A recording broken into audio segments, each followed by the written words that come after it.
Well, I'm glad I can amuse you all. Good morning, everyone. Good morning.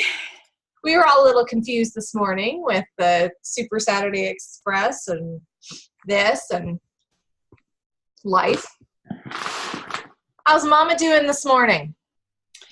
Doing well. Are ya?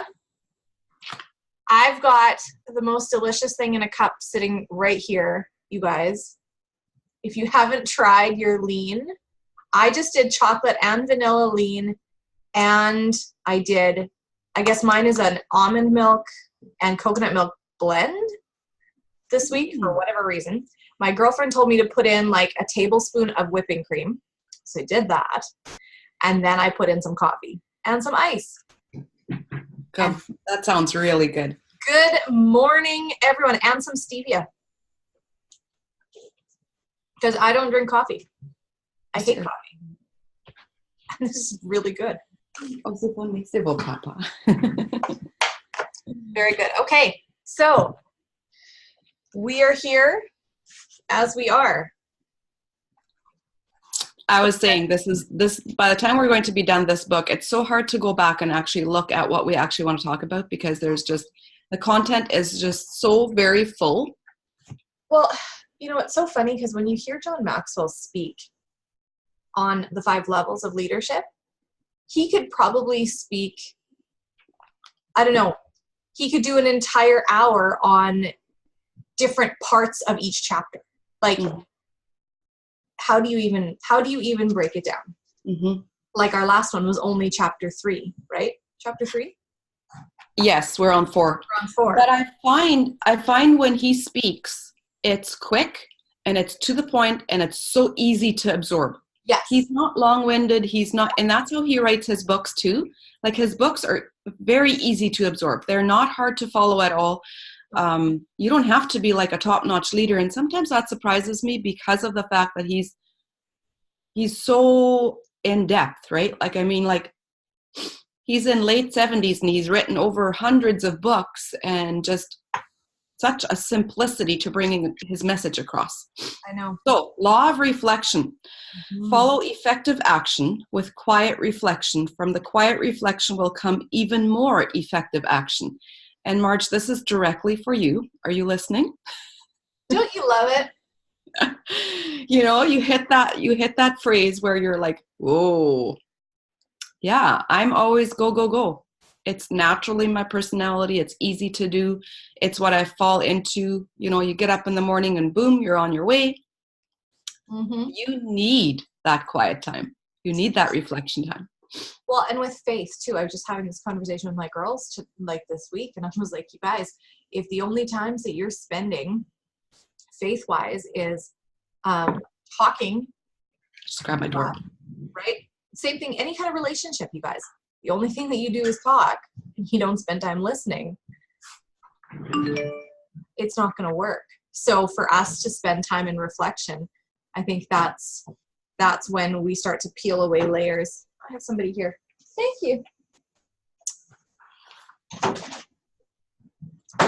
He's cute. I enjoy him. I was trying to be very succinct in my highlighting and trying not to highlight too much in this chapter so that we could clip along. I want to go on to page 52 a little bit where he talks about his experience in Kiev. Yes. And talking to the communist people. And, you know, I think sometimes we don't really understand of what communist was like. Yeah. But we had a short visit to Cuba years ago, and I think it's changed already a little bit. And everybody loves Cuba. You know, it's the vacation spot. It's beautiful and whatever. Like it is literally of the most beautiful places on earth. But as soon as we got there, and I tried for several years to put this into words, and other people didn't really understand what I was trying to get across. There's a heaviness there. There's something that pulls you down. There's no spirit in their people. And so over the whole week, wherever you went, like even downtown, the people are told what to do. They are given a job. That's what they will do for the rest of their life. They are given a free education, free healthcare. This is where you're going to work. do this, do this. They're checked at the gates of the resort when they come in. They're checked when they go out. They even have their own currency that the tourists cannot use. So we can't even technically give them money. And so we grabbed one of those little boats, and one of the tourist guys took us out onto the water just to go feed some beautiful fish. And it's just like clear blue. It's just, a picture out of heaven that you can almost not even explain. And so we had a little bit of a communication barrier, but enough that we could carry a conversation. He was our age and he had 4 kids and his wife was a nurse. And so I pried a little bit. I was like, so do you enjoy what you do? Like, do you love being out here? This is obviously you're more used to it than what we are. Do you like living in Cuba? And he was just like, fake smiling, no emotion. There was nothing in that man. And that's what you saw from all the people. And I thought to myself, that's how you control people. You take their spirit away. Right? And so when he talked about this and he said, my name is John and I am your friend, I was wondering, did they understand what it meant to have an outsider friend? Did they actually understand and have that glimmer of hope that they could also be a life changer? Yeah. We have so much freedom. We have so much that when we add value to people, we know that we can be strong and stand on that, right? Like, it's just something that you really can't quite explain until you've actually felt it. Interestingly enough. Yeah, super interesting. And I mean, I would imagine that in our culture too, there are some people who have never seen a leader as a friend, right? And oftentimes that's a disjointed thing, right? Yeah. Even on the other side of it, because we don't have that, we're leaders in this company. You're a leader of your team, but it's not that. What is that law? Sorry. Good thing my books are sitting right here. Law of position. We're talking like the levels of leadership, like the position, permission, production. Mm-hmm. So position it's a great place to visit, but you wouldn't want to live there. The idea that you have a job, you work at McDonald's, and you have a boss. And so your boss is your boss because has nothing to do with you respecting him. It's because they've been put in that position. Permission, you can't lead people till you like people. People are giving you the permission to lead them. We don't really have positional leadership in Plexus. If you think that you are a leader just because you're put above somebody, yes, it means you have people that you can lead, but they choose to follow you. They don't get fired if they don't follow what you say. But we usually start in that permission area where people have given you permission to lead them, to add value into them. I think it would be really interesting to hear more about that when he was there, to see what else happened, right? But he has talked about that before when we were at Leaders Retreat. He talked about how it changed, the whole feeling in the room changed when he started to reach them on a different level, right? I think this is really interesting. So 53, every time I speak, I want to do 2 things: add value to the people I talk to and exceed the expectations of the person who invited me. And you feel that when he is the one, like week and a half ago, we had a whole bunch of our Plexus people go and join John Maxwell in his certification training. And Kyle Rainey was there, Brooke Hemingway, Emily Gibson, a lot of our top leaders, right? And just, you could tell, even because I've met him, I know how he speaks, I know how he interacts among people. It is such an incredible gift when you have one person among all these people, and when you step up into his space, he draws you in. Yeah. How does he do that with every person that he meets, And so when he says add value to the people that I talk to, and then exceed the expectations of the person who invited me. I know for a fact when he finished speaking he came twice to Plexus. He came once for Leaders Retreat and once for convention. That man would be welcome back anytime, I know, just simply by how the people received him. I think we all just sat there with our mouths hanging open. Yeah. Yeah, it was an incredible feeling. Okay, and here's an aside. I don't know how many of you guys are going to convention. This broke my heart. There were people that left the room when John Maxwell was speaking. I was like, hold it in, die of thirst. I don't care. He is speaking. You need to stay sitting exactly where you are. And that's what I need to be. You might think you do, but you do not. You are wrong, and you need to stay where you are. And if you have, and that's the hard thing about convention, is because there's so much value, and we are very well hydrated people.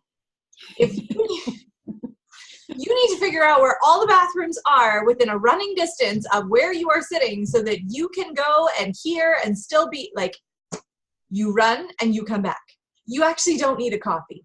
You actually don't need to stretch your legs. You sit down and you listen, because this is going to be brilliant. I'm so excited for all the people that are coming to speak to us at convention in June. So excited.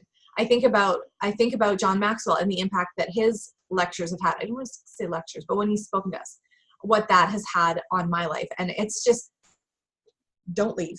Don't leave. Don't do that. Okay, moving on. Experience is the teacher of all things. And I think sometimes, where are you? On page 54. Okay, yeah, I'm just, reflection turns experience into light. Go, yep. Yeah. Moving on here, yeah. So evaluated experience is what he says, but he disagrees with that statement, because experience is not the best teacher. No. Evaluated experience is. The only reason Caesar was able to make that claim was because he had learned much by reflecting on his life and writing about it. Yes. So when you look ahead and he says, there's an old joke that experience is hard teacher because the test is given first and the lesson is given afterward. I thought of Plexus when he said this, because nothing that you take in for training is ever going to matter without action first. You have to put that foot forward and go do the action. Will it work? I don't know. Will you make a mistake? Yes, you likely will. Will you fail? Only if you don't get back up and try again. Mm-hmm. You first do the test, and then you look back and you think, yeah, that didn't work the best. I might need to try a different route. Yeah. Pretty sure that you've changed the way that you do things. Absolutely. But it doesn't mean that it hasn't gotten you where you are. Right. Yeah. Yeah. I was talking to a girl last night, and I was trying to kind of get her to say what her fear was, because I was feeling it from her, but I wanted her to see how it was holding her back to a certain extent, right? And sometimes we know that we have something, but we ourselves can't even pinpoint it. And it's easier for someone else to see it in us, right?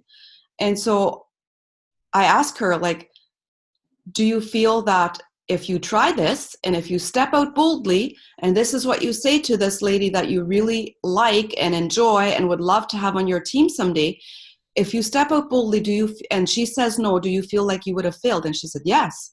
And I said, how would you have failed? You only fail by not asking. And she said, oh. Somebody else is going to come along, and they're going to take. So, case in point, and I know she wouldn't have a problem with me sharing. I'm not going to tell you who it is. Somebody on my team knows a particular person on your team and had the prompting in their spirit that they should approach them with Plexus. And they were like, oh no, I don't really know them very well. And then all of a sudden this person's name started popping up in Team Awesome. And that person is Crystal Cowell. Top recruiter in Canada. Top recruiter in Canada, right? And so, it's one of those things, right? Where we know that whatever is meant to be is meant to be. But it is a hard lesson where, so yeah, maybe reaching out to her would have been super scary. Maybe she wouldn't have been ready. Maybe she would have said no. I don't know. But maybe by you posting and sharing and not talking to her, you might have been the third party validation that got someone else to get her. Exactly. Right. Yeah, some of those ouch moments, right? We learn by doing those things, right? And I think society teaches so much of focusing on failures. We focus so much on, oh, look at what they've all tried. They've never succeeded. You will not meet a successful person or someone that has acquired a lot of knowledge and grown good businesses without them telling you their stories of how they failed, of all the things that went wrong. You want to stay in your little comfort zone, in your little bubble, you will stay exactly where your 9 to 5 takes you, right? Working for someone else.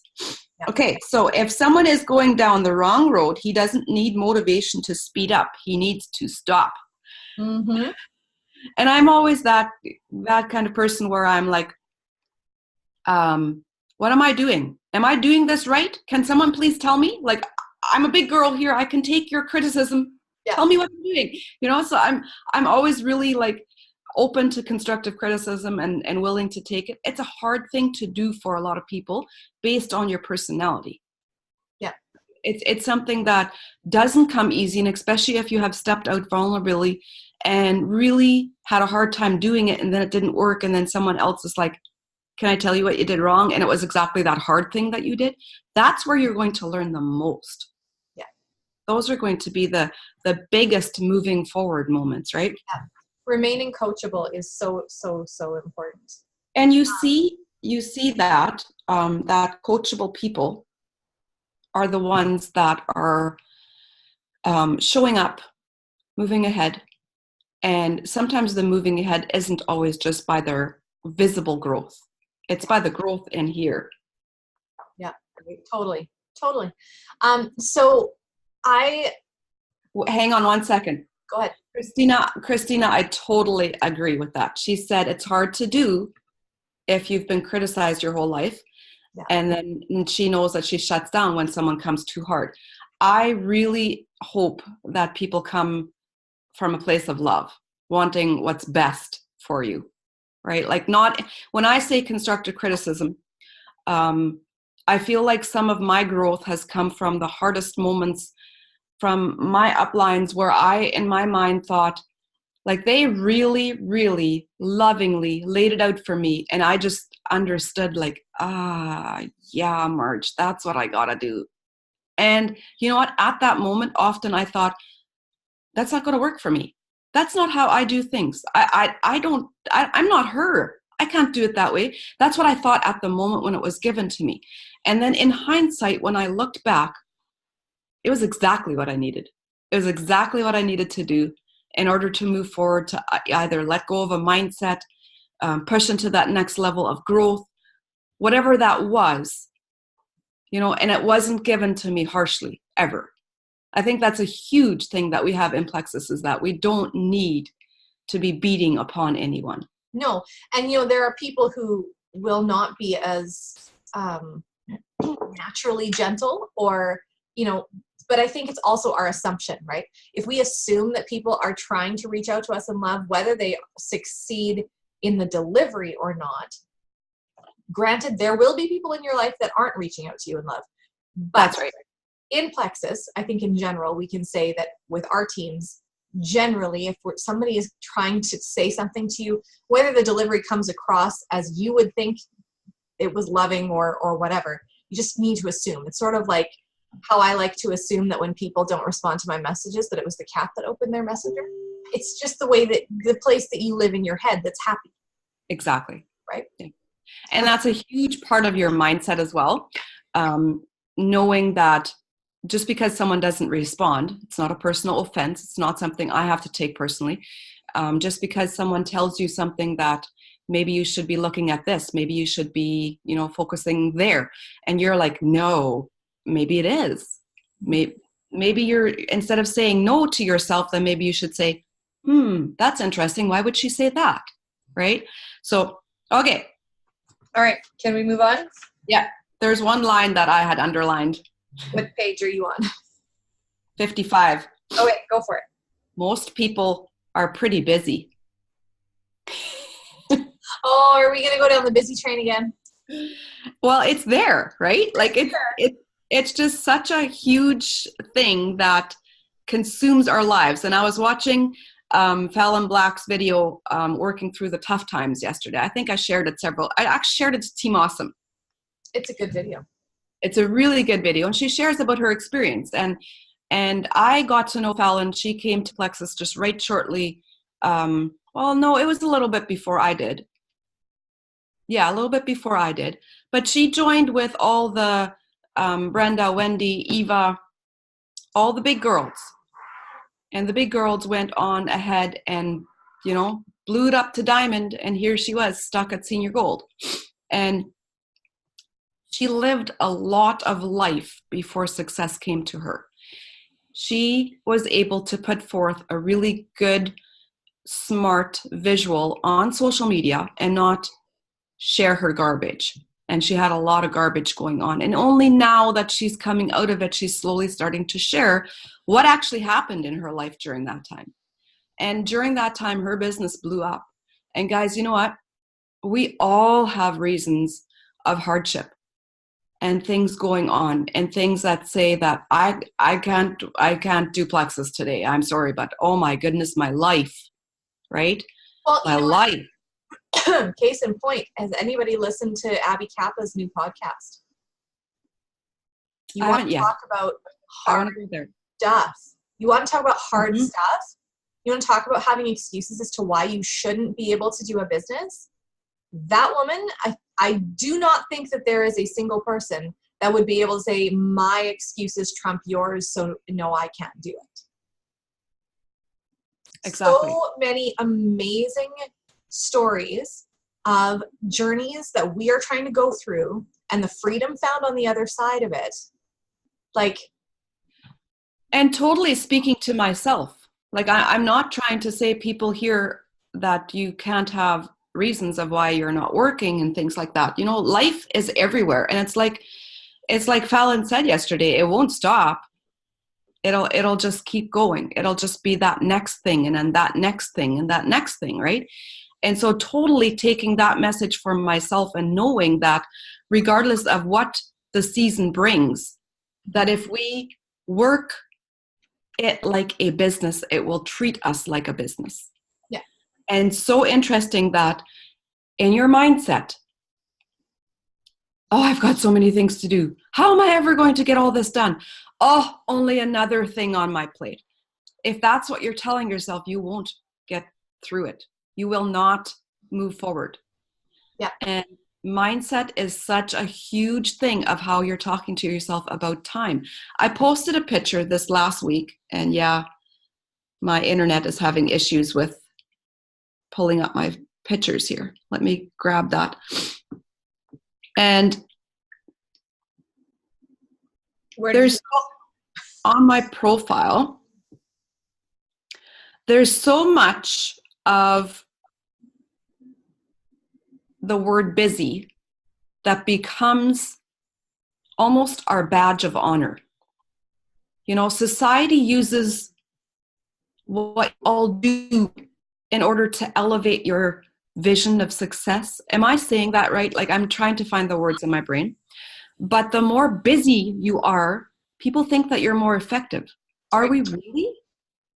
Are we really? I don't think we are. Yes. Can you read that? Crazy busy is a great armor. It's a great way for numbing. What a lot of us do is that we stay so busy and so out in front in our life that the truth of how we're feeling and what we really need can't catch up with us. That's a quote from Brene Brown. I did that for years. Just keep running. Ignore what's going on in the back, right? No, I'm not going to face that. I'm not going to slow down and think about that. There's more to do. More people need me. Away we go, right? It's like it becomes a badge of honor. It becomes like almost a way of justification when people say, well, Marge, I know that you're very busy. No, I choose to. I have just as much time as what anyone else does. I have exactly the amount of time in my day than what someone else does that does 10 times the stuff that I do. Right? And so choosing of where to put that time is always of how honest and how open are we going to be with what we're facing, with what we actually might not want to deal with. Mm-hmm. that whole busy badge of honor thing, it's just like, and actually the societal stuff that surrounds this just drives me nuts. Absolutely drives me nuts. Like, and back to the book, you might look at it and be like, I don't have time to pause. I don't have time to think about I don't have an extra 5 minutes, right? Because you have so wrapped yourself up in the busy. But what else does society tell us? I'm tired. I'm tired. I'm busy. Mm-hmm. I need a coffee. Mm-hmm. I need a glass of wine. I need, like, all of these things have become these societal things that drive me absolutely crazy. And so then, tired and busy are not badges of honor. You do not need to wave that flag. Mm-mm. But this is my next thought. When we use that as our badge of honor, how are we showing people that we're willing to pour into them, that we're willing to fill up their cup? That is essentially the heart of our business. We need to pause and reflect to fill ourselves in order to move forward, that we can fill others. If you're standing here, bring me a coffee, I don't want to talk to anyone. I love my coffee. I need one and I'm good to go, right? It's just as much your mindset as what it is. Are we willing to pour into others? March and I were talking about, I just laughed because how little coffee is in this. I feel kind of nice. I don't know. Anyway, it's just my squirreling, you guys. It just does something for the ADD. But it hit me here for a minute. And I know that we're kind of stalling out in this, but people may not understand time freedom. When we talk about time freedom, they may not actually understand what that is, because in my mind, and this is just me, and correct me if, or take what you will. How's that? I don't believe that I need to have my children scheduled in every single activity. I think that we need to bear the responsibility of busy. If you are busy, you have sometimes, I'm not saying all the time, it's not a blanket statement. Oftentimes when people say that they are busy, it is their inability to say no. It is their inability to protect what they need. And it is their inability to give themselves space to grow. It is their, like, I can't give myself that space, because what if I gave myself space, what would I find? Yes. Right? So what are you doing long term? Yes, you might think it's okay to have your kids in 5 bazillion things and you are running like a crazy person. What gift are you giving them for later? Your kids move out of your house. What do you have left? Mm-hmm. What are you going to be able to give of yourself to them in their next stage of life, when you are clamoring for who you are, because who you are has been the bus driver? Mm-hmm. You have not grown. You have not changed. You have not developed a sense of self. Your sense of self is soccer mom and margarita mom and I need a glass of wine because the kids are driving me crazy. What happens when the kids are no longer there and you figure out that you got a problem, right? We need to start taking responsibility in our culture for the problems that we have. Busy is your responsibility. Strung out is your responsibility. And these things are giving us the tools to figure that out. So when we talk about time freedom to people who are enthroned in the busy and enthroned in the I need a coffee and I needed this, even something as simple as you're not going to need a cup of coffee anymore. This is going to make it so you are not chained to that coffee pot. It's like they can't even fathom what that would be like, because that's their culture, right? So when we talk about time freedom, it's almost like we've sent them to a different country, right? So here's something. Can we flip the coin here for a second? On top of page 56, a minute of thought is worth more than an hour of talk. Do I take time to think before I act? But I sat down with a counselor, so I don't know if you guys are like me, but sometimes I can go a very long time in my head spiraling down of all the things that I should do, and I really need to figure this out, and then I need to do this, and I need to do this, and I need to do this. My counselor was like, you need to stop that. Right now, you are not allowed to think until you have worked for an hour. When you have worked for half an hour, then you can think for half an hour. but first you need to go and work. And I was like, that is completely counterintuitive to what every book says, because the books are like, you need to have some thought. But for my personality type, I overthink and I overplan, and I want to know what is the worst case scenario here? What's the best case scenario? What if I did this? And what if I did this? And then I get lost in my brain, and the hours go by, and the work is down here, and the thoughts are up here. So just realize that if you are like me, yes, but take those thoughts, that time captive, and don't allow it to run rampant in your life. Okay. That's all I have to say about that. That's huge. That's totally huge.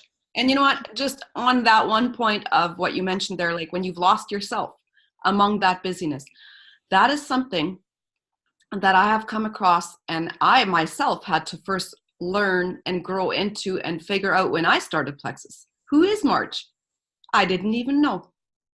You know, that is something that you see so much, because women, moms, whatever stage of life that you're in, and let's look at it. We're the mass majority of people in Plexus are women.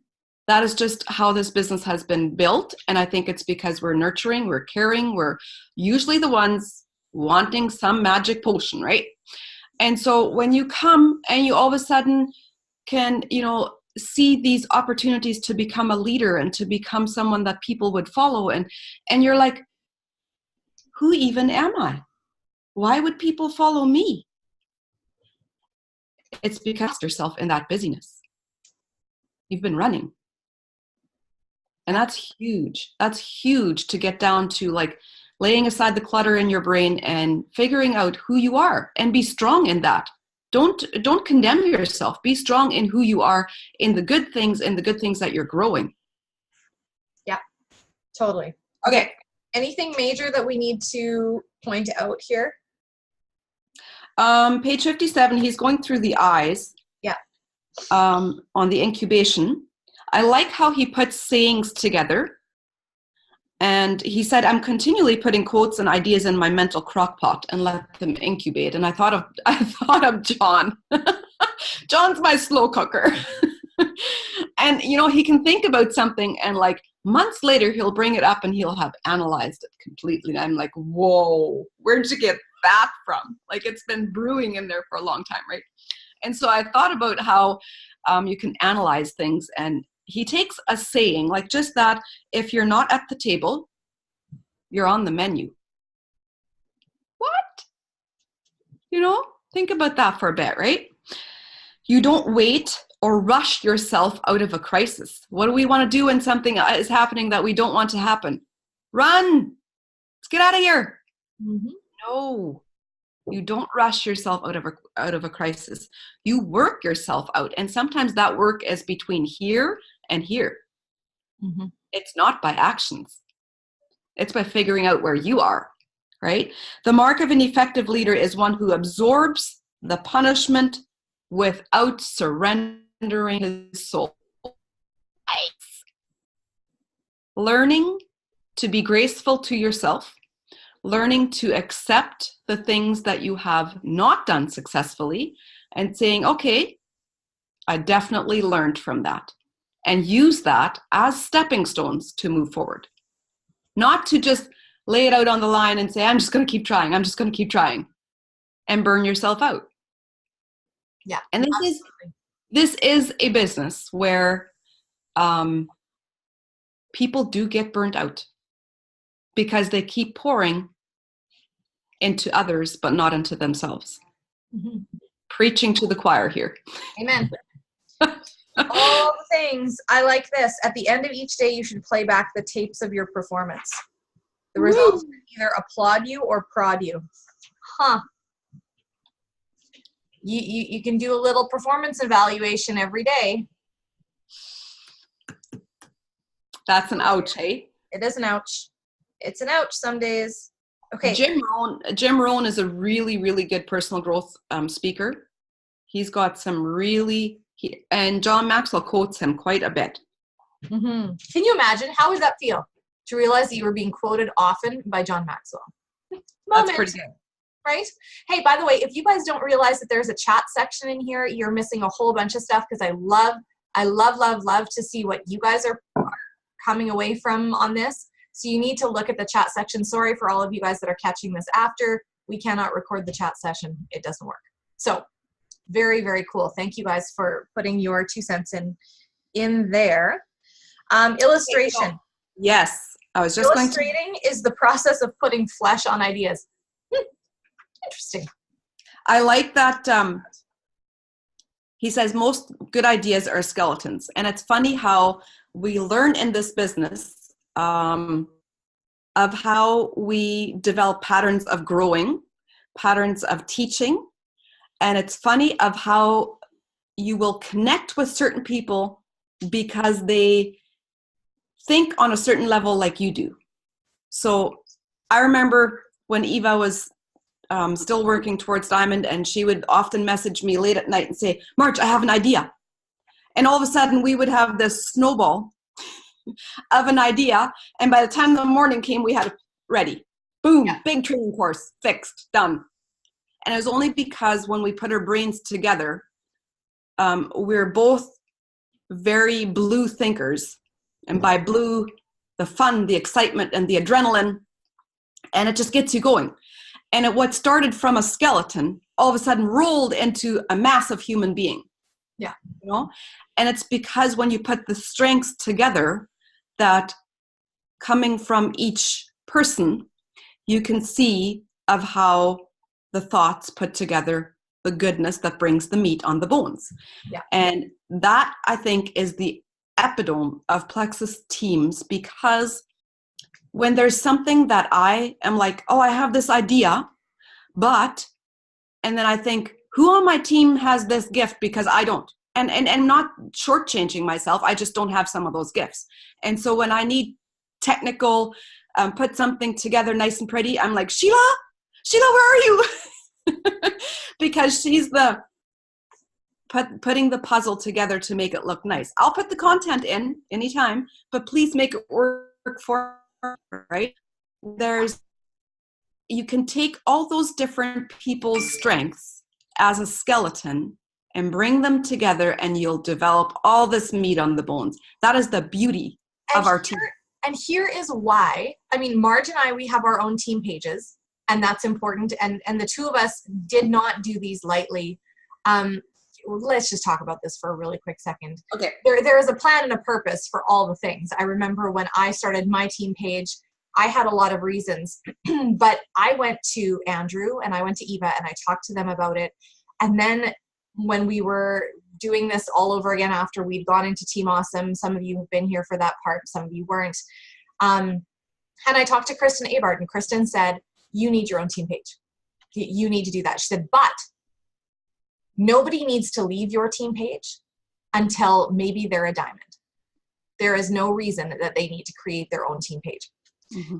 And I thought that was super interesting. And in so many other network marketing companies, that's kind of the first thing that you do. It's like, okay, I'm going to make a page and I've got 3 people working with me. And I'm not talking about you guys have humongous teams. Some of you do, some of you don't.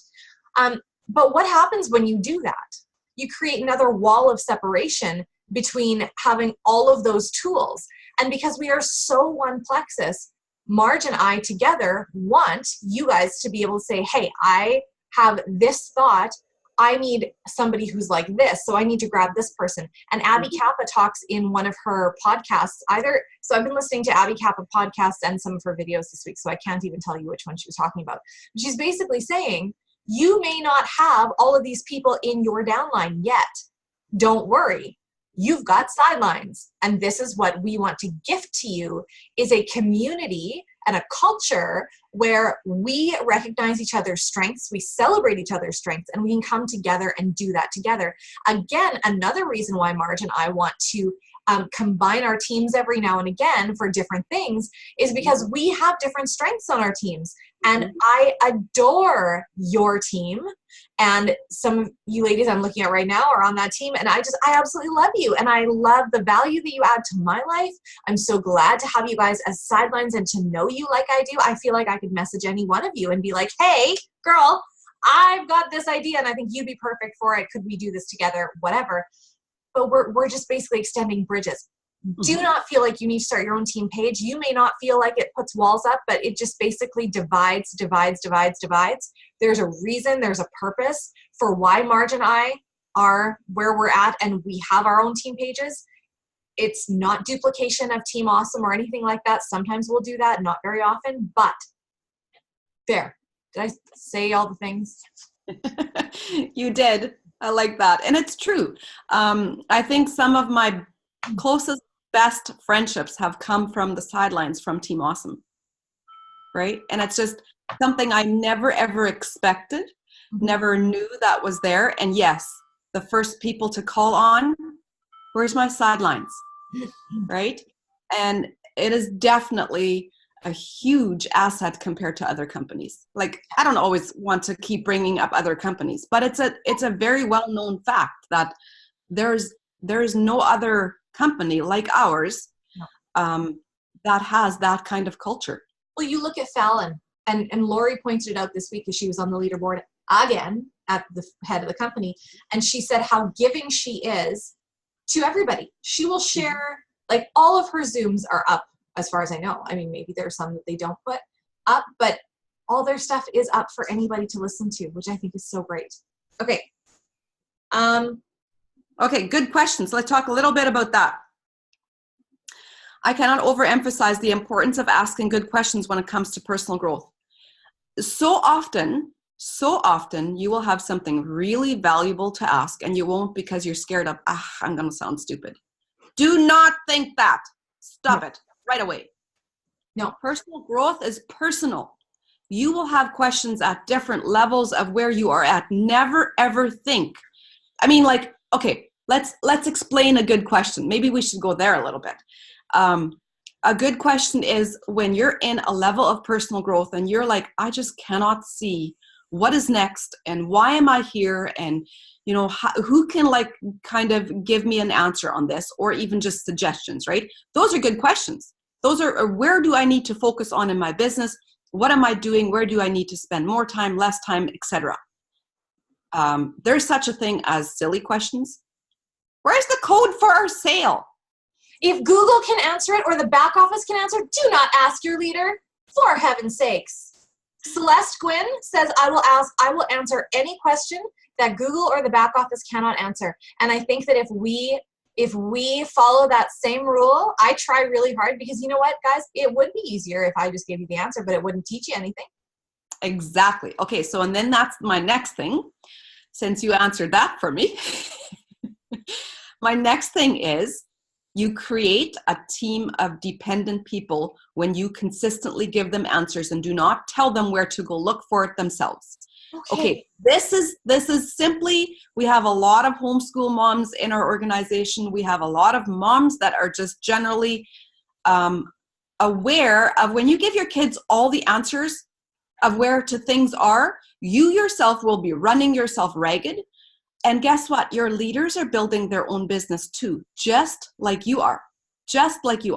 So when we talk about spending 80% of our time with the top leaders, the top producers, and recruiting. That is what we do in Plexus.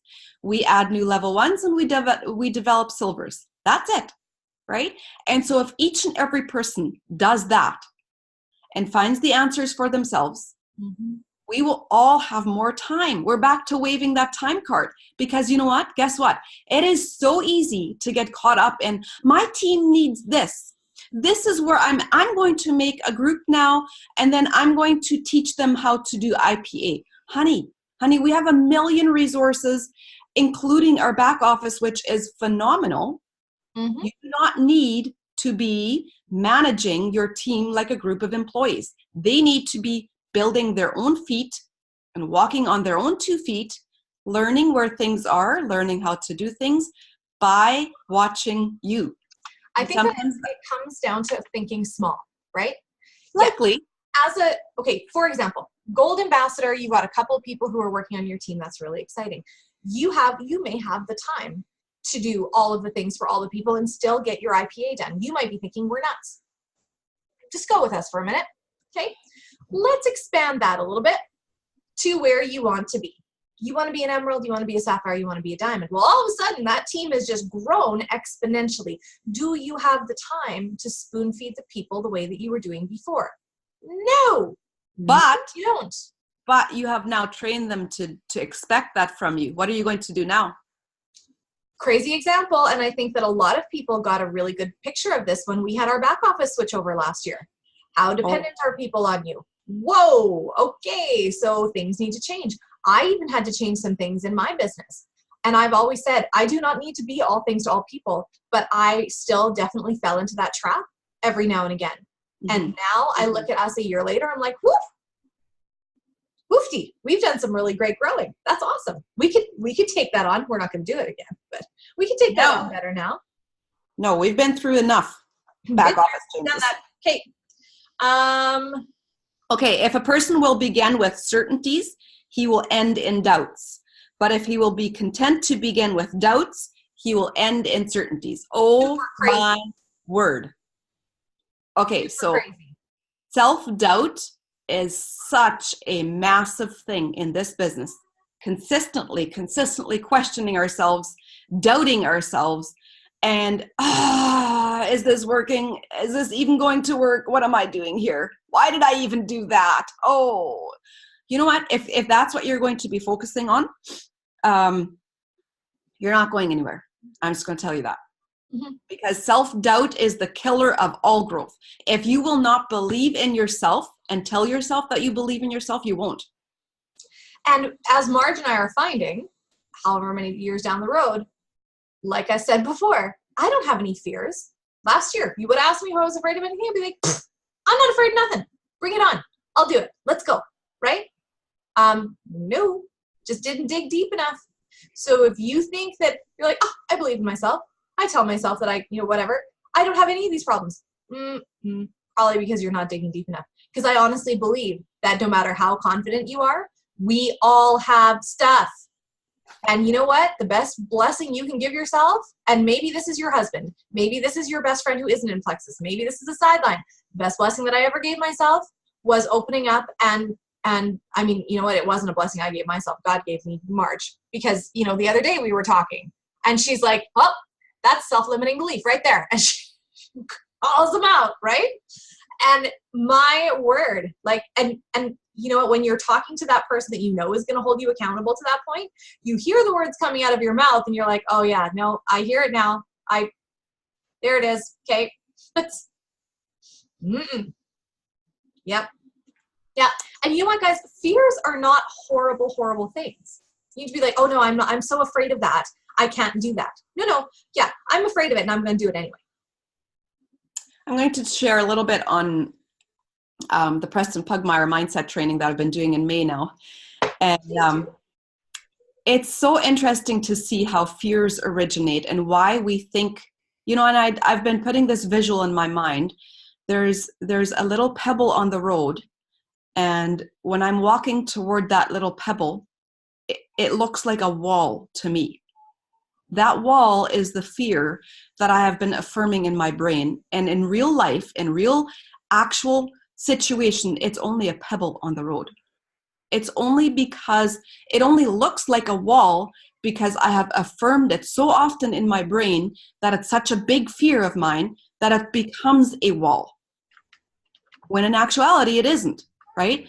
And so when Preston Pugmire starts with the whole set the bar.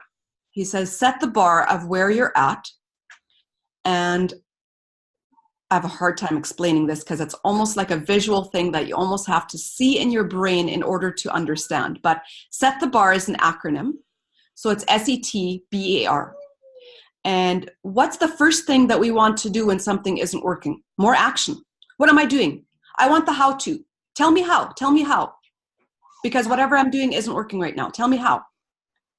But wait, because the actions are usually of the last things that we need to do. We need to go back and say, why am I here again? And why am I thinking this? And why am I facing this? Right? And so he goes all the way up and says, the S is your state. That is where you're at right now. What is your state? Y'all should be writing this down because it's really, really good. She's telling me this later or earlier. Your state is where you're at right now. And whatever your life is like, may it be chaos, may it be whatever is going on, that is your state, and that is where you're at. Take evaluation of what your state is.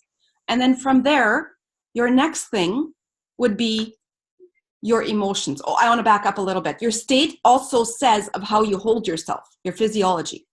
And so if you're like, you know, that's your state. Straighten your back, pull your shoulders back, smile.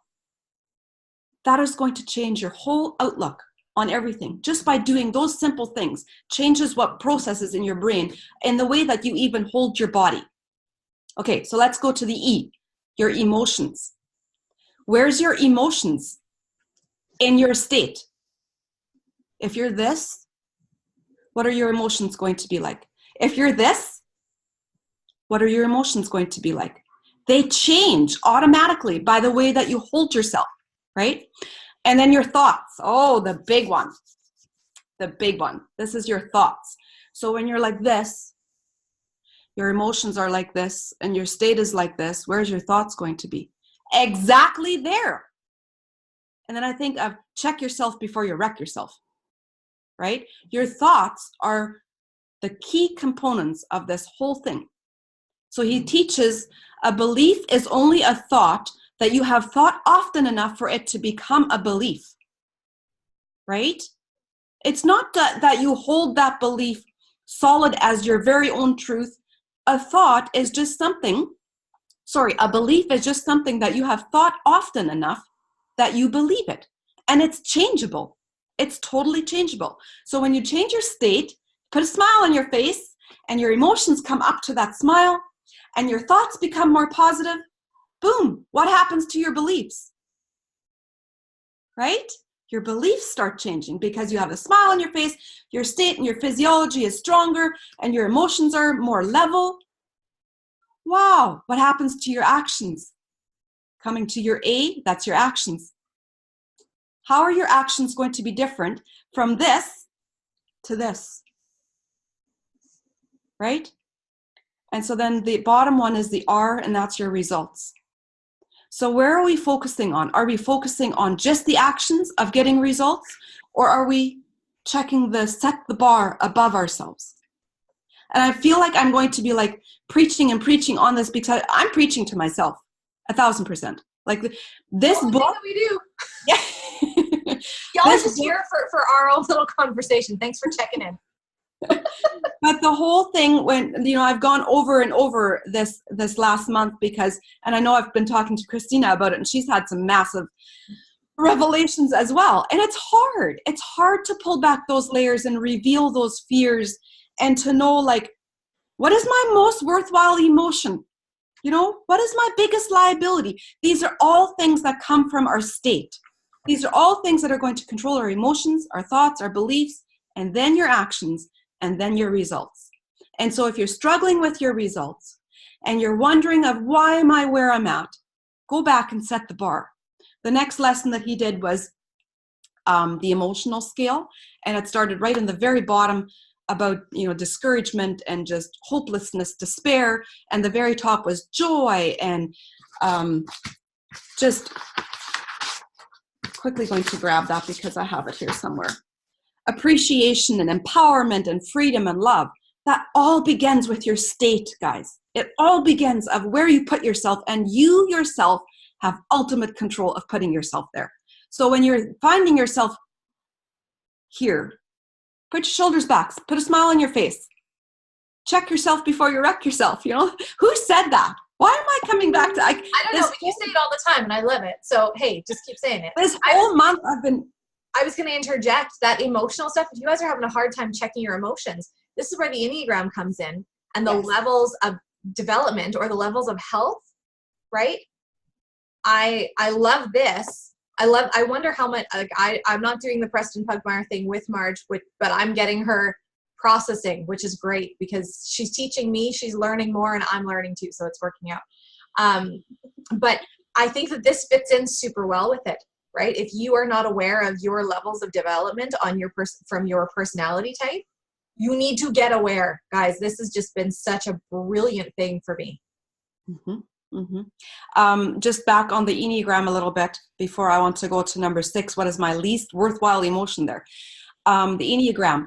It's so interesting that when you start understanding, and this is something we see so often when we come to Plexus, is we'll go back to the color scale. We'll go back to, what color is that person? We do the red, blue, green, yellow, right? What color is that person? How would you be able to speak best to them? That's all good and fine, but that's very topical. That's very, just from the top of just barely skimming their personality, knowing them a little bit, you can kind of judge what color they would be. And that's what it is. It's judging, right? It's not really truly learning to understand them. But when you delve into the bigger parts of personality, the one thing that I see a lot when people come into Plexus and they're starting to build a team and you're wondering what color they are, and you get them to do the color test and they're like, I'm a yellow. And you're like, that's the strongest yellow I've ever met. Want to be, they want to say that they're caring about others and whatever, and feel selfish being a blue. Exactly. You want the best of your qualities that you want yourself to be shown, right? And so it takes time, and it takes being real and vulnerable with yourself to be very honest about yourself. Yeah. And you know what? The reds are the most not wanted to be read people. And I can truly understand it too, but I can truly say it as well. I've embraced my red. Because you know why? So many people don't. And reds have strengths that others don't. Well, there's no color that you have to be. No. We're not all trying to become purple or, right? Like, you do not need to be the beautiful mix of blue and red in order to become a diamond. You can be yellow, and honestly be yellow and be a diamond, and that's okay. Yeah. Exactly. My key point in this whole thing is when you start being really honest with yourself, do not focus on the negative things. We all have those things, And so when me and Sheila started digging into the Enneagram, actually I got Sheila into the Enneagram a little bit more. Me and Janelle had a good conversation with Kristen in last fall in Lake Louise, and Kristen has done years of studying on personality tests. It's just kind of her thing. She loves studying people. She's super good at it too. Very, very good at it. And she's blunt. So be willing to take what she dishes out, right? Don't ask if you don't want to know. But interestingly enough, she has definitely helped me uncover a lot of aspects of my personality on the Enneagram. And so when me and Sheila started talking about it, Sheila had also had some hard things to face about her personality. And it's like, so Sheila and Kristen did a live on Instagram one time, and Kristen really revealed to her that you pull out the strengths because you are becoming stronger and you focus on those strengths. And that's what makes you stronger in those areas, right? And it covers all the other areas. And so definitely with the Enneagram, you can understand where your strengths lie to control your state, to control your emotions, your thoughts, your beliefs, your actions, and your results. Yeah. And it's so crazy to see once a person grasps this concept, you can understand of when they are moving forward because they have become stronger in who they are. And this totally goes to the personal awareness questions. Like, he does a really great job of talking about it. We're not telling John Maxwell that he's doing horrible. But if you want to dive deeper into figuring out more about who you are, and ultimately you want to find out more about your kids or your husband, you want a more harmonious home, get them to take the Enneagram. Exactly. Yeah. So Christina's saying she can't figure out where she sits on the Enneagram. Have you taken the test? Then I would take the test. I know some people say just read the personality types, but if it's fuzzy, take the test and see. Take the tests. Yeah. Okay, so he talks a little bit about his biggest liability, my highest high, my lowest low. I want to go. Hold on, Jocelyn has a question here. She just said, so are we supposed to focus on strengths and not on areas that we need improvement? No, that's a really good question. We all have areas that need improvement, but if we're always just going to be working on weaknesses, it won't strengthen our strengths. So when you strengthen your strengths, your weaknesses become less. Now, there's also the alternate to this, and it doesn't pop up all the time, but there are some people who have had a hard time in their life, and they've had to become strong. They've had to build up this fortress of, this is who I am, and nobody's going to tear me down. Because honestly, you take a look at where they've come from, and you're like, I have no idea how you're even surviving, right? And so for them to be able to be vulnerable enough to work on their weaknesses is so, so difficult. So you see them reaffirming the strengths, and you're like, you're amazing. You are amazing. You would be amazinger if we could just carve out some of those weaknesses and be vulnerable. But it's so difficult to access that vulnerability because you've had to build up this fortress of strength in order to survive. So if that is you, you need to name it for what it is and call it out into the light, because that just needs to happen. And use these tools that we're talking about. You don't need to be familiar with the Enneagram or with the color personality test or any of those things in order to be successful necessarily, but these are tools to help you go further. So she just preached to me. That thing. So can we go all the way to 64? Because I think that we just covered all of those things. I want to cover one topic here a little bit quickly on page 61, number 6 there. Okay. The least attractive emotion, only for me, not only for me, but for any person, is self-pity. Yes. And so we just covered a little bit of this in the Preston Pugmire, where he talks about being a victim or being a conscious creator. And you will be a victim if self-pity is your card that you are waving, right? And I totally, totally believe that society is soaked in self-pity in today's day and age, and is often honored simply by exactly what Janelle just said, what someone has gone through. And all of a sudden it becomes who they are. They don't get up and leave. You're never supposed to stay and wear something that has happened to you, a circumstance that is, we always have the choice to get up and leave. And so when he talks about pity is one of the noblest emotions available to human beings, self-pity is possibly the most ignoble. Pity is the capacity to enter into the pain of another in order to do something about it. Self-pity is an incapacity, a crippling emotional disease that severely distorts our perception of reality.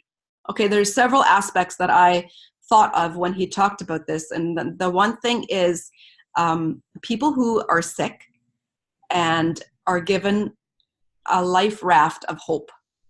Here's Plexus. How about you try this? And all of a sudden they feel themselves getting better, and they're like, no, it's not working. I'm quitting. Do you know why? They're scared of getting better because they have no idea of who they would be without that sickness. Sickness has become their identity. It is who they are. It is how they know. People know them by that. People say, how are you doing? It's an attention-driven thing. People wonder, have you heard from so-and-so? Is she doing better? She's been so sick. It becomes exactly who they are, and it envelops them. It engulfs them. They develop their personality from being sick. What happens when you take that away, when you peel that away? They would have to be vulnerable and honest and say, who am I? And what a beautiful gift Plexus can be for those people. Because as somebody who struggled for years, and Marge did too, as somebody who struggled for years and was sick a lot, I didn't have a ton of identity outside of that, because that's what kept me busy. If we want to talk about busy, I was busy being sick. I didn't have time to do all the things that I do now. So what happened? I walked out of sick and I had stuff. I had time. I had room in my brain for things, right? And so I was able to walk into Plexus and be like, I have stuff to give, because now I'm not sick. So now I get to be a hope dealer instead. Exactly. But it also takes shift in your personality, because now you have to go back and show people that you're no longer that person. Yeah. Right? Absolutely. So the last line there, self-pity is a narcotic that leaves its addicts wasted and derelict. Woo. Wow. That's quite something. That's horrible, right? That's horrible. Yeah. Okay. Okay. Sorry. Really? One chapter at a time. I know, hey. Bottom of page 64. Do I know and practice the 15 laws of personal growth? I think that this is interesting. And I just, definitely worth reviewing in there. Same thing with well, the entire page of 64. So I think if you guys haven't done that, yeah, do that. It's interesting when you pull it apart, and like even when you think of, do I value people? And I'm more of an extrovert, but I need my time alone. And so I remember all the years that I used to always work, and I was surrounded by people. And I would come home, and then my people needed me, and my people needed me. At the end of the day, I would say I was so peopled out, right? And it's because I had been giving and not filling myself. And now when I feel that way, that I've been like, and especially this is something that always happens at convention and places where we get together and there's so many people. At the end of the day, we're just like whoosh, just drained, right? And it's something that you have to learn to recognize and to be able to say, oh, I know where I'm at. I'm going to go fill myself a little bit. And this is why, and if you can't self-regulate like me, this is why you bring a chaperone to convention, and you tell them, when you see the glazed over look in my eyes, then you say, okay, it's time to go now. Give people permission. And then just even when you look at the bottom, am I growing daily? And sometimes that is not measurable. Sometimes it feels like you're in a season of where it's just like, I have no idea if I'm growing. But you know what? You will come to learn and understand that those seasons are probably the most growing that you will be doing compared to other seasons, because of the hard times that you're working through, the hard things that you're trying to get a comprehension on. And hindsight is always there afterward, right? It's not when you're in that season. Yeah. Yeah. And then the roadblocks, it might just be a pebble on the road. It's not really a wall. It's probably your mindset. Yeah. Check your state. Check your state. I really, really love the paragraph on the bottom of 65. It's talking about the second half book by Bob Buford. You'll not get very far in your second half without knowing your life mission. Can yours be stated in a sentence or two? A good way to begin formulating one is with some questions and nakedly honest answers. What is your passion? What have you achieved? What have you done uncommonly well? How are you wired? Where do you belong? What are the shoulds that have trailed you during the first half? These and other questions like them will direct you and yourself to what your heart longs for. It will help you to discover the tasks for which you were essentially made. I like what Marge was talking about with that. I think that it's really, really important for us to not set the bar so high for ourselves and look at a diamond and be like, I'm not doing that, right? You just need to be better than what you were yesterday. And where this comes down to is clarity. And clarity is super, super important. Honesty and willing to be really, not critical of yourself, but willing to look gently with a critical eye on what you can improve and how you can do things different tomorrow. Because you really only need to be better than you were today. And that is the win that you're looking for. Mm-hmm. Be graceful to yourself. Honestly, that is probably one of the hardest things that I am the hardest on about myself. I tend to lack grace for myself. And you know what? If I am lacking grace for myself, how can I be asking my team to have it for themselves? That's quite contradictory, right? And so I've really, really been training myself that having grace for myself is probably the first step for my team to have it for them as well. Yeah. And the clarity, I always like to echo of what John Maxwell says, overwhelm is just a lack of clarity. That's all. You're not overwhelmed. You're just not clear on where you're going. Mm-hmm. Overwhelm is such a big word. It's because there's chaos going on in your brain and you're not quite sure of where the direction is. Action changes that all. Just move forward. Be okay with reaching out, even if you're not quite sure of where you're going. Absolutely. Love that. Love hearing you talk. We made it to chapter 5. Woohoo! Okay. I love this book. My goodness. I do too. Just a heads up. Don't know how that'll work. Marge will be just traveling a month from now, coming home from convention. I will still be at convention on the 22nd. Actually, yeah. Like you're flying home on Friday. and I fly home on Saturday at some point in time. So we may not have this on the 22nd, but we'll keep you guys in the loop. Because if we're still going a chapter at a time, we won't be done. We won't be done. Hey, by the way, very exciting, and this is John Maxwell related. Part of what he was doing with all of these amazing leaders in our company with the certification and that kind of thing is he is launching a book specifically for network marketing. If you don't think that you are in the right business, perhaps this will change your mind. If the foremost authority on leadership in the world is saying that network marketing is the biggest thing happening, yeah, really glad that we are here. Absolutely. And there's so many of them. There's so many of them that are like just coming to the forefront. It just shows you how our whole speakers. Yes. People. Yeah. Okay. But I'm talking about just network marketing in general and what society is perceiving it to be, and how it looks like to me and to many others that have voiced this is that the less favorable are being weeded out, for lack of a better term. They're pulling the weeds. Bob Heilig is big on training that he will change the face of network marketing because it is the business of the future. We're in the technology age, guys. It's no longer 1980.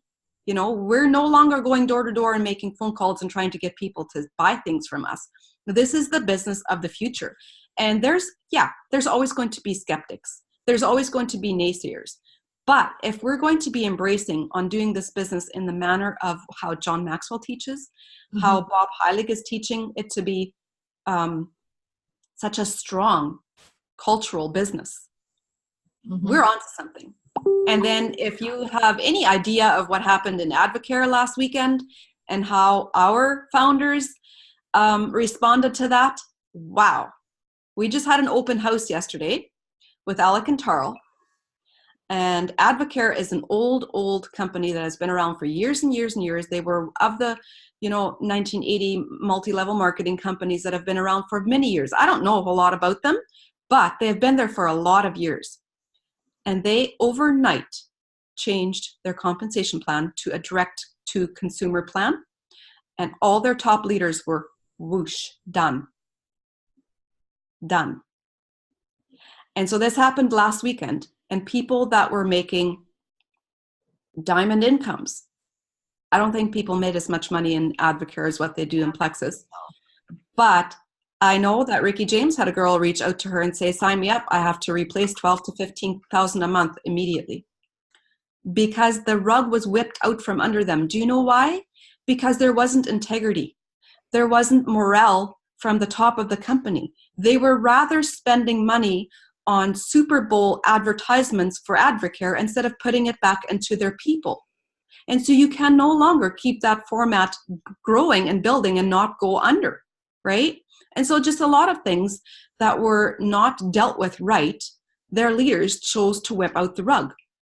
This is huge in the network marketing profession and in the community. And so you guys should have heard the jewels were just, it was buzzing. It was loud. Now, we have a reputation to uphold. We say Plexus is different. We say Plexus has a strong culture and we do things differently. We're not going to hound those people. We're not going to be like pouncing upon them like tigers and say, join Plexus. It's better. Are we? Are we truly doing things to change the future? And so Alec and Tarl got together and said, hey guys, we've actually been waiting for quite some time to share open house theories. And if you are coming from a different company and you're looking for a different opportunity and you're looking for what would be the best fit for you, we'll give you a hotel room. You can come down. You can see our company. You can meet us. You can test our products. And you can make your own decision. Boom. Doesn't that raise the bar? I think we're in the right place. I think so too. Well, with that, that's a heck of a good way to start off a Saturday, ladies. Love it. Thank you guys so much for joining us. Thank you all for coming. And we will be here next week. Bye.